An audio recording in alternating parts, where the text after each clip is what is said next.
December 1991, Paris. A familiar scene. Ayrton Senna collects his third World Drivers' Championship in 4 years. At one time it looked like a walkover, but Nigel, Mansell and Williams would make it a very different kind of season.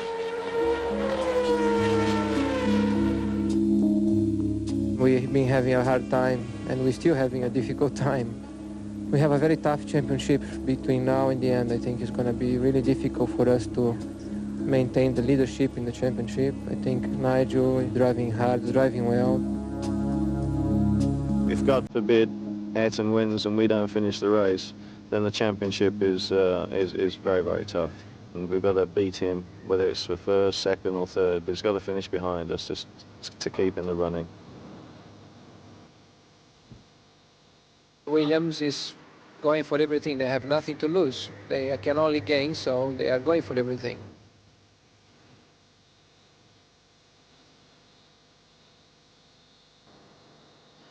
The driver, as the car, engine, fuel combination, everything was pushed right to the limit.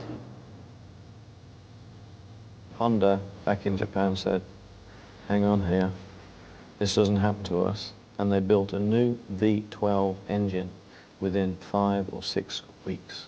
And then all of a sudden, our back was to the wall.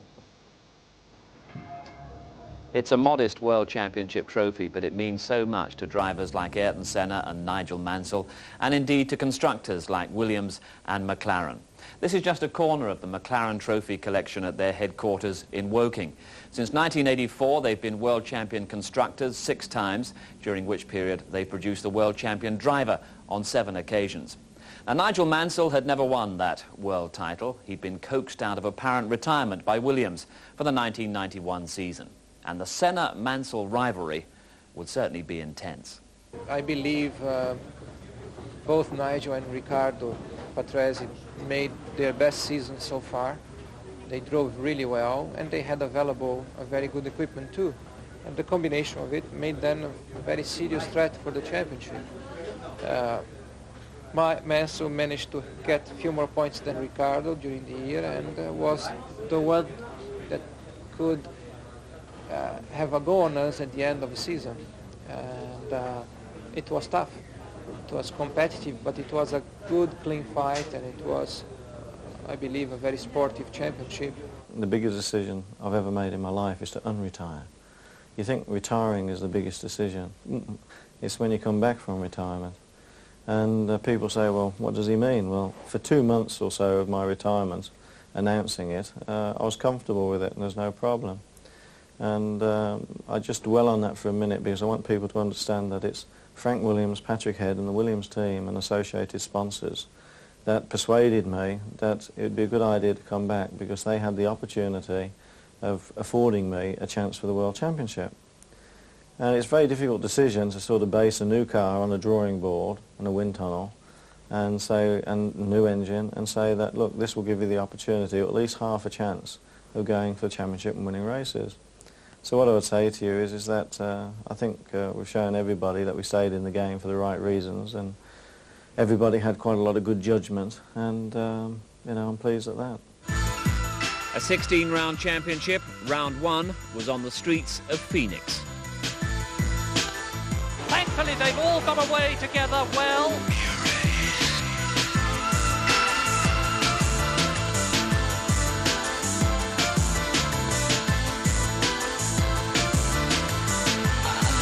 Patrese going on the inside and he's overshot.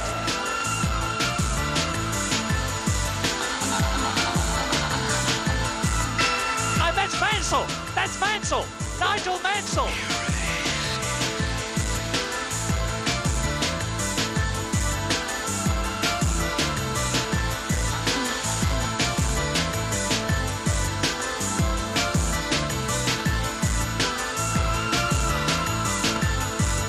And Mansell into the pits. Mansell has gone into the pits for tyres. Now this is vital.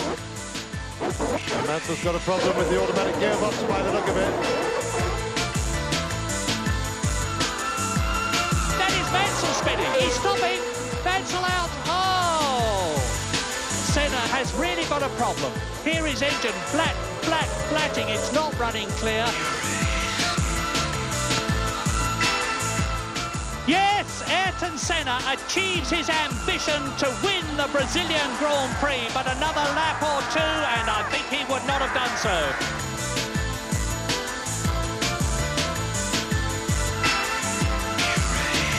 And into the lead goes Riccardo Patrese. And so now it's Ayrton Senna who is going to have to take a faceful of water. Mansell spins. And that looked like gearbox trouble right from the start. That's the third time we've seen Mansell walk in 3 races.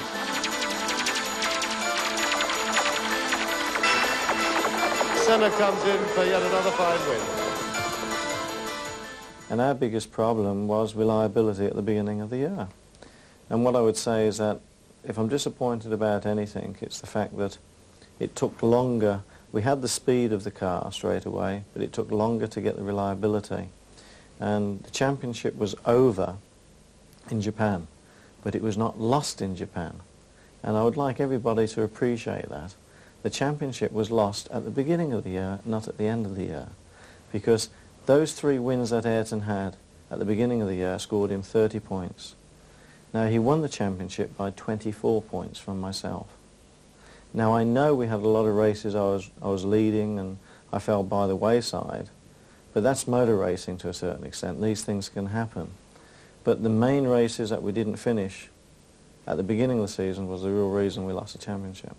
The middle section of the year then saw one of the great confrontations in Formula One. Breakthrough for you really came, I suppose, in Monaco, second place behind Ayrton. Yeah, Monaco was particularly a wonderful race for the Williams team and for myself, because we had a major problem, a major difficulty in the race where the engine was switching itself off. But at that time, the computer, after resetting it, would come back on and it would work. And we actually have data in the pits where the engine had been switched off and been dead for 2 or 3 seconds coming around some of the hairpins, and restarted again and reset. And I came in second and got my first points, which was 6 points. And people probably won't even realise, even with me saying this today, that those 6 points were the most incredible 6 points I could have got all year. Because in all intents and purposes, and Renault will admit, I shouldn't have finished the race. But I did. I had a bit of luck that day.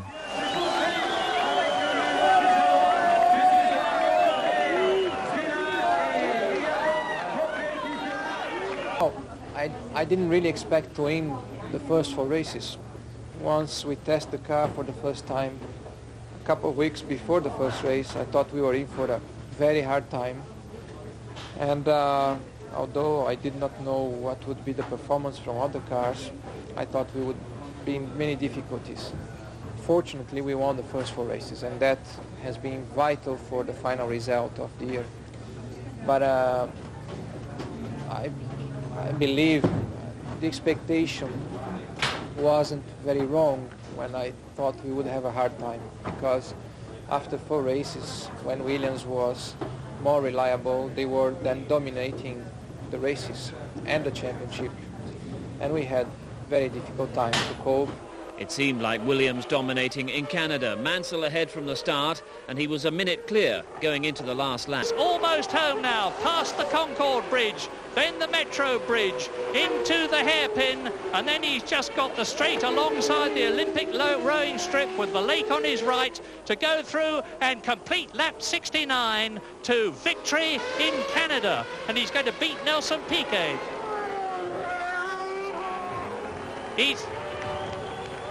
He's taking the hairpin very... He's stopping! Nigel Mansell, just a few hundred yards from the flag on the last lap. He's stopping, he's banging his steering wheel in frustration. Something has happened. It looks as though he's out of the race. Well, it's incredible. I mean, you do an absolutely scintillating race from start to finish. You get virtually 1 minute in the lead. You come round the hairpin, but what people don't realise going into the hairpin, I was in neutral. And I was in 5th gear, and I didn't change into 6th gear to approach the hairpin because I knew I had a problem with the gearbox. And I was in 2 minds to go around the hairpin in 5th gear, and I thought, well, if I do that, the engine might stall. So I went for 1 more gear change down, knowing I had a problem, and it got stuck. The barrel got stuck, and I couldn't get any gears at all, nothing. And I was having my foot flat on the accelerator, and it's happened before, and it'll happen again, and it happened to Ricciardo in Imola, when he was in the lead in Imola, in the wet, if you can recall, and he came into the pits out of the race, and it was a computer problem, and it can happen on the first lap, the second lap, halfway through the race, or the last lap. And it happened to me on the last lap, and it cut my engine, it cut all the transmission, the gearbox wouldn't work, and I was out the race. Mansell's disappointment and a non-finish for Senna, but the Brazilian's electrical failure would be his only mechanical retirement of the season. The problems for the big two allowed in Jordan on their debut season in Formula One. And they took their first points, 4th and 5th to Cesaris and Gasho, delight for team boss Eddie Jordan. It was just a magic weekend, you know, some things you get on a roll. We had, we entered the raft race across the river, Hudson, and we won that. And that in itself was, you know, the start of the perfect weekend. It's often sad to see we were the beneficiary of another person's plight, which was Nigel, who stopped on the very last lap, which promoted us from 5th and 6th into 4th and 5th. But one learns to understand that while I felt sorry for Nigel there, you know, it was to my team's gain, and that's what we're after. We have had pain too at other races where we thought we were within a chance of either a win or certainly a podium finish, particularly at Spa. So I think you take it what way it comes, and it came very good for us in Canada. It was ironical because Ireland were playing America in soccer, and they decided, quite unknown to me, a lot of supporters made the trip from Boston up to Canada, and they were all there, so we had one good Irish party, I promise. It was a great night. The perfect weekend. Perfect. The party didn't quite continue into Mexico as Bertrand Gachot went off heavily in practice, but teammate de Cesaris would get 4th. The best make mistakes, and practice saw a rare one from Ayrton Senna, gambling that this particular corner could be taken in top. It couldn't. A comparatively unscathed world champion, coming to terms certainly in Mexico with the fact that his McLaren would be no match for the resurgent Williams. Senna would be 3rd, the winner Patrese, with Mansell closing fast. For Nigel, the start of a perfect sequence of results. And this is the critical time, and it's go! Mansell's trying to get around the outside. Oh, he's gone in front of Prost round the outside now. That is something else. Sensational stuff from Mansell. This win has been long awaited. He's really deserved it, and it makes him the highest Grand Prix winning Englishman of all time.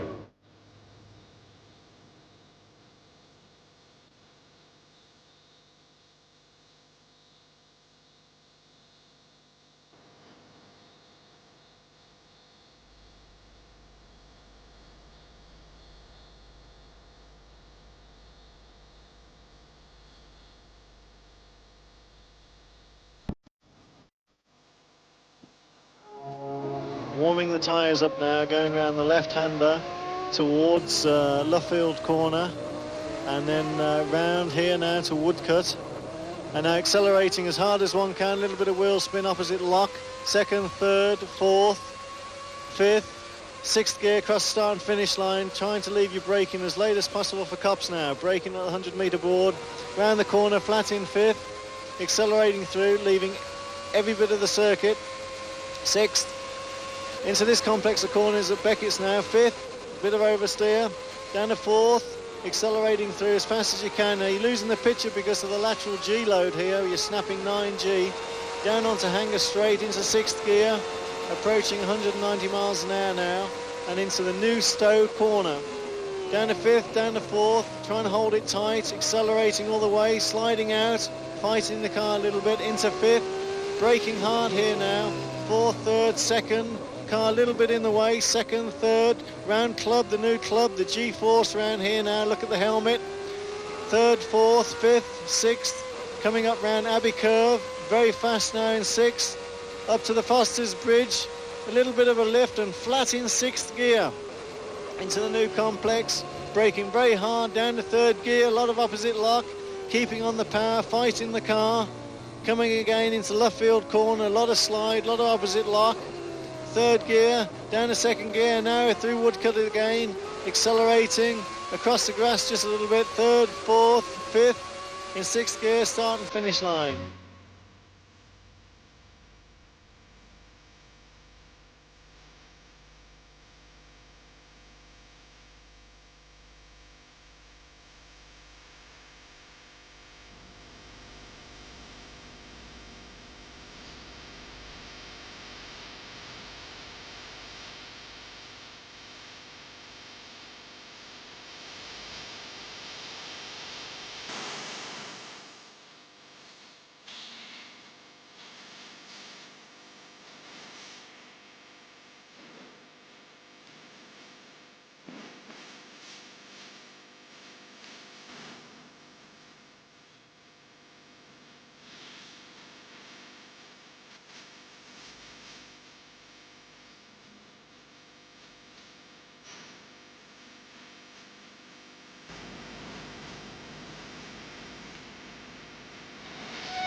It was the best July of my lifetime to win 3 races in 1 month.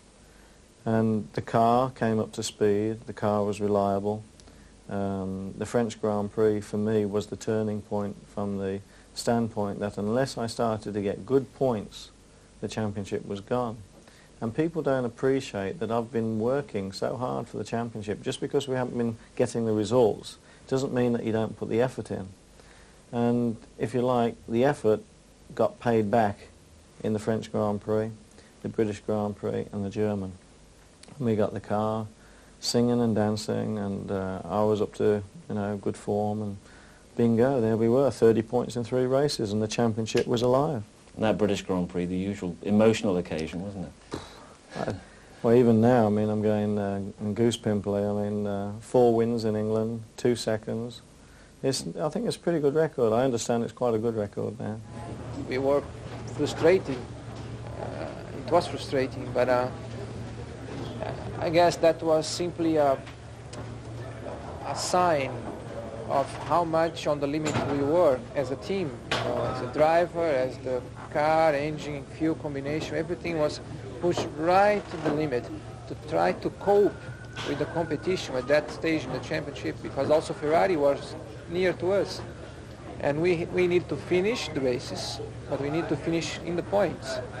And to finish in the points, it was a lot of work for all of us. Forget about winning at that stage. So it meant going to the limit with the fuel, capacity in the car, and many things, and we got caught. We were developing a lot of the fuel at that stage, and there was a little problem on the accuracy on the digital meters to give us the right consumption, fuel consumption, and as a consequence we had inaccurate data which caught us up, and we ran out of fuel at the end of the race. But I think the challenge was there. The change happened whereby Honda back in Japan said, hang on here, this doesn't happen to us. And Ayrton has actually said to me, and it's been said publicly now, that Honda went back and they built a new V12 engine within 5 or 6 weeks. And the only thing that resembled this new engine to the old engine was the fact that it was a V12. And so in 3 races, they had a new engine with a lot more power, and then all of a sudden it switched. And from Hungary onwards, our back was to the wall. And, you know, we can't compete on that level. Our manufacturer or any other manufacturer in the pit lane does not have the facility of the R&D facility in Japan. I think there's 2,300 people, research and development, for Honda. And they closed down a lot of it and just put it straight onto Formula One, pushed the button and said, look, we're being pushed now, take it to the next stage. Mansell was given at least 1 extra horsepower in Hungary, where, after the events of Hockenheim, Senna and Prost declared a public truce. The new McLaren advantage was quite apparent in Hungary, as Mansell struggled to get close to the leader, Senna. Ayrton Senna has definitely slowed down on this, his last lap. You can see that the Ligier and the Lotus behind him that he has left twice are closing up on him, but he hasn't got to worry this time.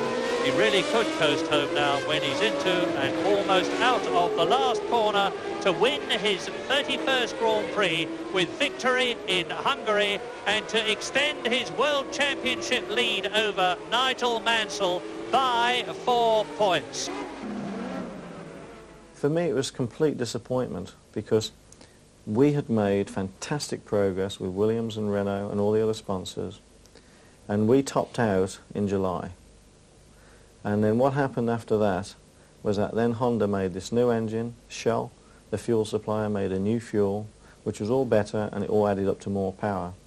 And then we were working hard with our fuel supplier, Elf, and our engine supplier, Renault. But the problem is, and I can say this factually and disappointingly to camera, at no detriment, I'm not complaining, at no detriment because it's only a fact, but our power stakes stood still. What we had in July, we finished with in Australia. The problem was not with Renault Elf. The problem was that Japan pushed the button with Honda. Shell were able to do a few things that Elf a little bit behind on, and they just moved the stakes, they moved the goalposts. So from being competitive, all of a sudden we were going backwards. And that's why Formula One's so fantastic. I'll compliment Formula One, because as soon as you think you get close, you stand still for more than 1 week, you go backwards. We stood still for 3 months at the end. Put extra demands on you, and you responded to the challenge. We responded, but you can only do too much. We're pushing our car 110%, especially when that thing happens. But the phenomenal thing, and I compliment Honda, when we were racing then in Spa, and obviously I had the lead, but it started to show itself with the Honda engine then, that coming out of the corners, all of a sudden, they're accelerating away. And that's just power. And it's also luck as well. You went out of the race while leading there in Spa. That wasn't luck. That was, in fact, that was a big mistake with a situation which shouldn't have happened. There was a new part put on the car that shouldn't have been put on the car, and it failed. And that new part was a mistake. It shouldn't have gone on. I'm pleased to say it had nothing to do with it. Alesi going through and taking Nigel Mansell. The three of them are together. Nigel Mansell loses the lead and Senna's closing right up on him. That's Alesi going through at the bus stop. And clearly Mansell's got some major problem, or has had a problem. And Senna's passed him as well, and he's slowed right down. He's fumbling around in the cockpit. And what a shame. It was another interesting weekend for Jordan. For them, Michael Schumacher qualified 7th in his first Formula One outing. Schumacher replacing Bertrand Gachot, who'd been imprisoned on assault charges in London. Schumacher had shown great talent in sports cars, but didn't have the chance to show much in the race, suffering clutch failure on the first lap. A new talent, much sought after. Within a few days, the contracts were flying, and he reappeared for the Italian Grand Prix, driving for Benetton. Eddie Jordan was frustrated, but philosophical. I find it sad because it's the first time it's ever happened that an advisor would take a young driver who I felt was much more at home in the family atmosphere, and the way we bring on our drivers and the style and the way we prepare them for future times, whether they go to McLaren or Williams or Ferrari, who are for sure the top 3 teams. But to make that change to go to Benetton, I can't see personally the need why they should have done it, but that was their decision, and I can't object to it. If there was one race I really wanted to win, it was the Grand Prix at Monza. The crowd there, just like the British crowd, and as you know, the nickname that they gave me when I was with Ferrari, and to be on that podium and just look at all that sea of people, and that was tremendous. And Senna coming under the ultimate pressure now from Nigel Mansell. It really is maximum pressure. And Gerhard Berger is lapping just as fast now as Mansell has another look. Senna resisting the pressure as he has done and goes past the Tyrrell Honda. Up to the Ascari bends, and Nigel Mansell, is he going through and taking the lead on this occasion? Yes, he is. Mansell leads in Italy.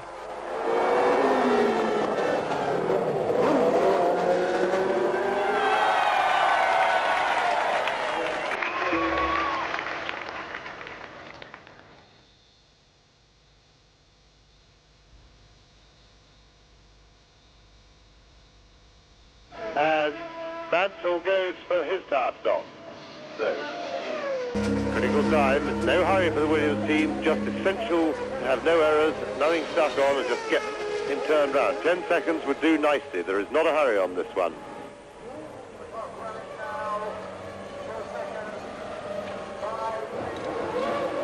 And that's absolutely fine.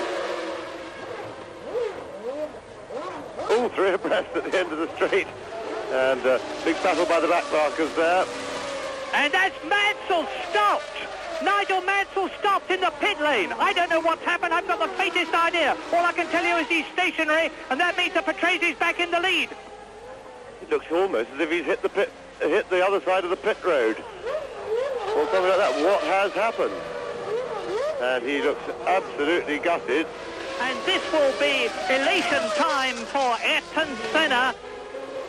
Now here's a prophecy. Prove me wrong. Nigel Mansell can finish in 3rd position in this race. race. He's on lap 50 at the moment. There are 21 laps to go. Murray, I'm afraid you won't get a bet on with us. He is a red-hot favourite for that one. And maybe we've got a black flag here. Now, here is a black flag. What we need to see is the number of the car, number 5, and that is Mansell being black flagged.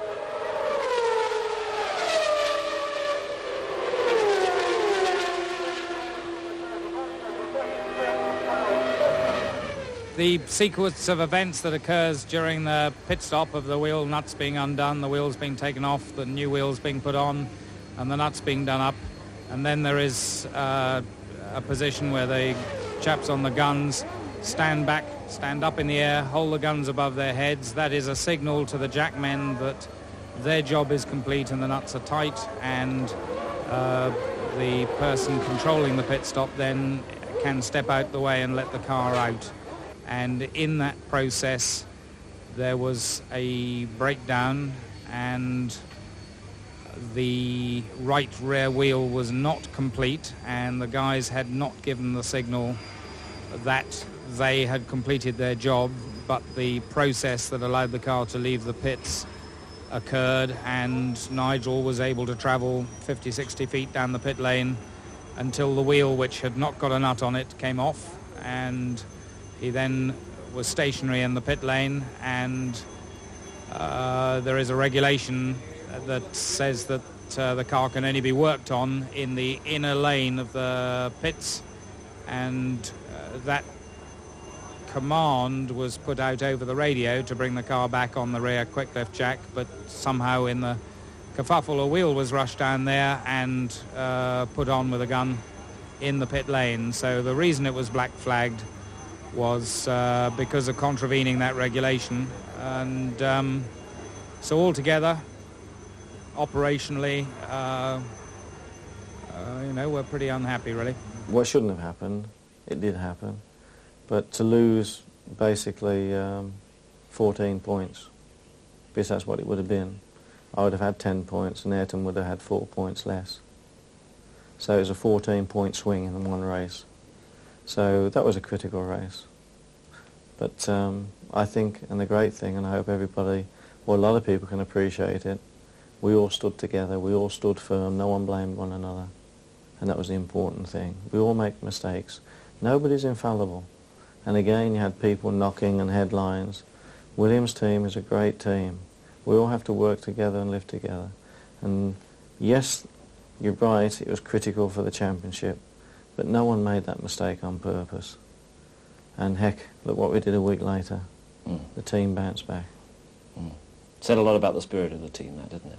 Yeah, and the determination of a few other people. Not least yourself. That overtaking manoeuvre in Barcelona was perhaps the shot of the year, the most vivid image of the year. Yourself and Ayrton side by side, what was it, 190 miles an hour? Yeah, probably a bit more. We're close. We're close to the envelope. Probably about that close. But the thing is, and this is a compliment to Ayrton, you can't do that with many drivers. Ayrton and I pushed the limits probably more than most. And we respect one another now more than we've ever done, and we have a good professional sort of friendship and relationship, and we know what we can do on the circuit, and we respect that. And he is an incredible driver. And if I give him too much room, he'll take it. And shall we just say there wasn't much room to take. The public image perhaps of Ayrton is one that the drivers are, a fellow that the drivers are perhaps a little bit cautious of. Yeah, and I think quite rightly so. I mean, Ayrton is an incredible driver, very hard, too spirited at times, probably just like myself. But I mean, the superb thing now over the last couple of years is the fact that we both have incredible appreciation of each other's skills, and we have utmost respect. And it'd be true to say, and I think it's fair to say, that Ayrton's matured and getting better and better. And I've been a little bit probably late in maturing, but I think I'm still getting better with age. Suppose we had in Spain the hardest race of the whole year for us. Many circumstances contribute to a difficult race weekend, particularly the race day. Weather conditions, a new circuit, a new tire compound being introduced at the last minute, and everything worked, just not for us, worked against us. And as a result, of course, I only managed to finish a 5th place. It was frustrating, but I still finished after the spin, after being out of the circuit, after being with the wrong tires in the car, by my own choice, my own responsibility. I still finished 5th and I got 2 points. And so what was a very bad result, after all, was not that bad because we still got 2 points out of it. But it was the most difficult race of the year for us. And it shows how much on the limit we were until that race. And only in Japan we made a step forward, both on the chassis side and on the engine side, on the fuel side, and as a whole gave us something extra to really fight with the Williams. And then in Japan we were there. The simple issue for the penultimate round in Japan, a 16-point difference between Senna and Mansell. Anything less than victory for Mansell and his championship hopes will be virtually gone. This is the tension time. Watch for the lights. 7 seconds or so after they go. Go now. Berger gets away well. Senna gets away well. Patrese challenging. And it is Berger, Senna, Mansell in 3rd position. They're round the first corner safely. And we are on lap 9 in the 53-lap Japanese Grand Prix, with Gerhard Berger leading by an ever-increasing margin from this battle that you're looking at now. Mansell harrying Ayrton Senna. And off! That Mansell, that's him! Mansell out, and the World Championship has been won by Ayrton Senna. And ironically, with a very, very sad Frank Williams looking at the pit lane, Nigel Mansell has gone off in despair at the very corner that claimed Prost and Senna last year. Well, Mansell tried hard, but he is out of the World Championship. I think he was trying just a little bit too hard. It was disappointing it had to sort of end like that. But what I would say is when you go into a corner at probably there 200 miles an hour, and you go in fairly committed, and you go for your brake pedal, and your brake pedal isn't there as it was the lap before, if you don't leave enough margin, then that's it, you run out of road. And all I did was run out of road because of a brake problem. To me, no surprise in a way, because we had the problem in the warm-up in the morning, with the exception I was told we'd fixed it. But we didn't have another chance to test it except for the warm-up laps. And in the warm-up laps to the grid, the brake pedal was solid. And then for 9.5 laps, the brake pedal was solid. And then going into that corner on the 10th lap, the brake pedal went, and it was all over. It's too late. I ran out of road. Simple as that. And you can take criticism for yourself, because you said, I should have said, well, maybe it'll happen. I should give myself more margin.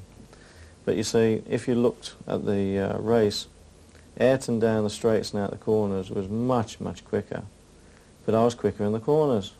So I had to stay with him in the corners, or be as close as I can, or make up the time. So therefore I didn't have the luxury of driving slowly around the corners, because around some corners, I can assure you, he was driving very slowly and still had the luxury of going very quickly. The relief was the championship is over, finally. We got it, we made it, you know. But I was so short feeling, because immediately, naturally, I thought the race. I got to go for the race now. And I got to give the maximum I can to really have an exciting race for everyone here today in Suzuka, myself, the team, the public here in Japan, so enthusiastic about motor racing, and the public all over the world. People were 2 in the morning or 5 in the morning, different countries expecting such a race. So I hardly enjoyed the title at that moment. I really gave all my concentration to the race itself, and we had, from that lap on, a flat-out race between myself and Gerhard. It was a very satisfying race. Berger and Senna together. This is lap 18. And together, Senna challenging and going through. Ayrton Senna takes the lead in the Japanese Grand Prix on lap 18. He wants to win the World Championship from the front, and it looks at the present moment as though he is certainly going to do so. Into the chicane goes Ayrton Senna on his way to win in Japan from his teammate Gerhard Berger. 10 points, the World Championship for Ayrton Senna. 6 points for Gerhard Berger, who is right up behind Senna as they cross the line in first and second places. And Berger goes through! Berger goes through! And Berger takes Ayrton Senna on the line. Well, that was absolutely incredible. Gerhard Berger goes through. And I think that was done deliberately by Ayrton Senna. It looked like a tremendous gesture. It was a beautiful day for us because we got 1 and 2. And at the end of the race, the fact that Gerhard got by and won the race only meant that for me, we both that they deserved the victory. Not only me or him, we both deserved to be number 1 in the podium that day. We were a match to each other. We were fighting within a tenth of a second each lap. We were within 1 or 2 seconds gap, and we were both giving our maximum. And it was important for him to get some extra points for consolidating his position in the championship. So it was my turn then at the end of the race to contribute a little bit for those 4 extra points. But in all fairness, I really believe he deserved to win the race as much as I did. And for his part, Mansell sportingly made it clear that he felt Senna deserved to win the championship.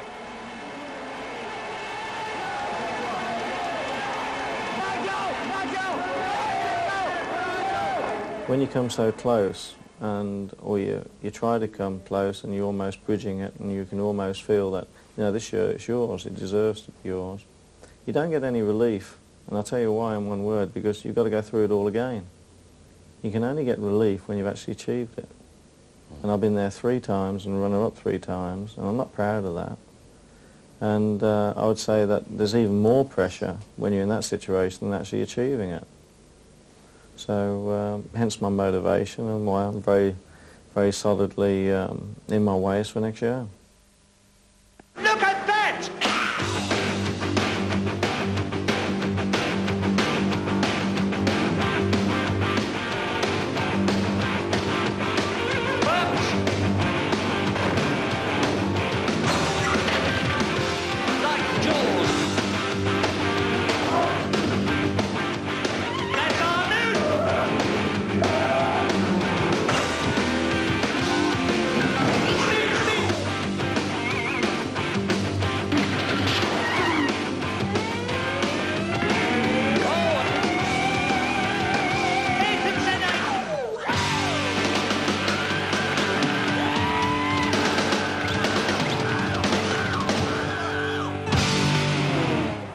Of the Australian Grand Prix hardly matched the build-up. Appalling weather, the Drivers' Championship decided, McLaren set to claim the Constructors' title. Alain Prost had been fired by Ferrari for voicing his opinions once too often, replaced for this race by Gianni Morbidelli. Another 3-time world champion, Nelson Piquet, was poised for what could be his final race. He had no deal lined up for 1992. The rain made the race a farce, and a very dangerous one. But Mansell was keen to compete. I wanted to win Australia. I felt the championship for many different reasons, and I can name sort of 5 of them, when we were winning races and the car fell by the wayside through mechanical problems. I thought the championship really should have been ours. I want to win in Australia. I haven't won yet. It's one of the countries, I think there's 3 countries in the world I haven't won at, and Australia's one. And the greatest motivation I had was either pull back and be 200-300 yards behind Ayrton and take it easy so I could see where I was going, or overtake him and get in front. And I figured, well, let's kill 2 birds with 1 stone. Let's overtake and get in front and lead the race and see where I'm going at the same time. And it's probably one of the luckiest escapes I've ever had in my career, because I was coming down slipstream him down the straight at 180, and I couldn't see further than about that in front of me. But I could hear his engine noise, very, very loud, and I knew I was closing because I could differentiate. So then I dived out to the side, and then when I dived out, I looked and saw his wheel here and my wheel here and me going like this, and then I looked in front, and there's this car smashed on the side of the circuit, a third of the way into the circuit, with marshals and all the rest of it. And I only just got back in time.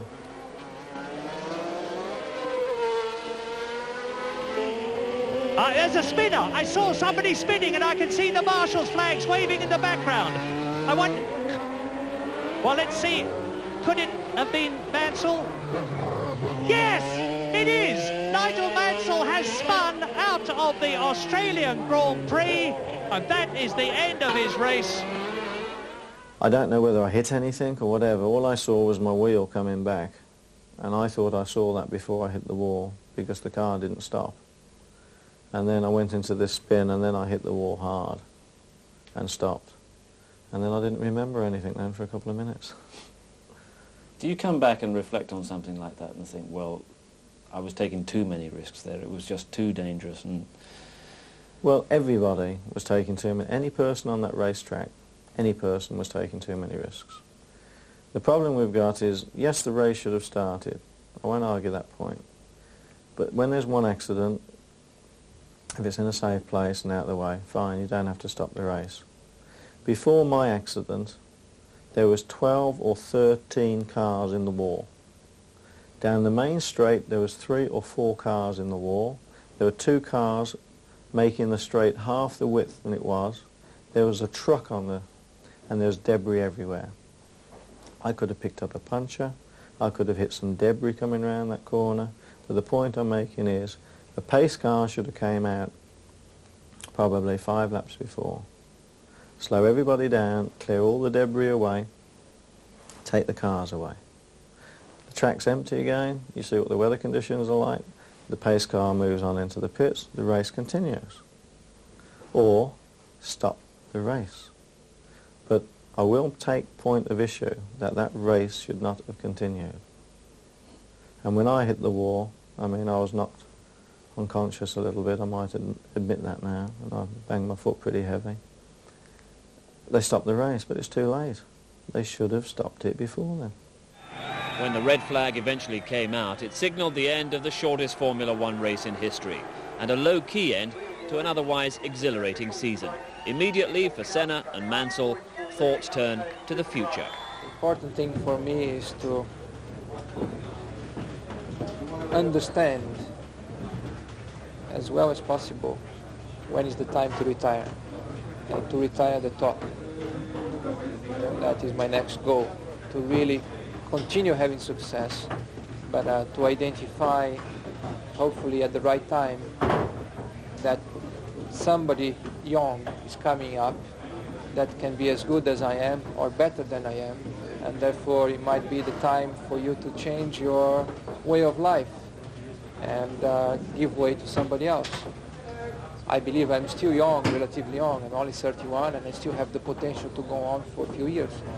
But time will tell whether I can successfully achieve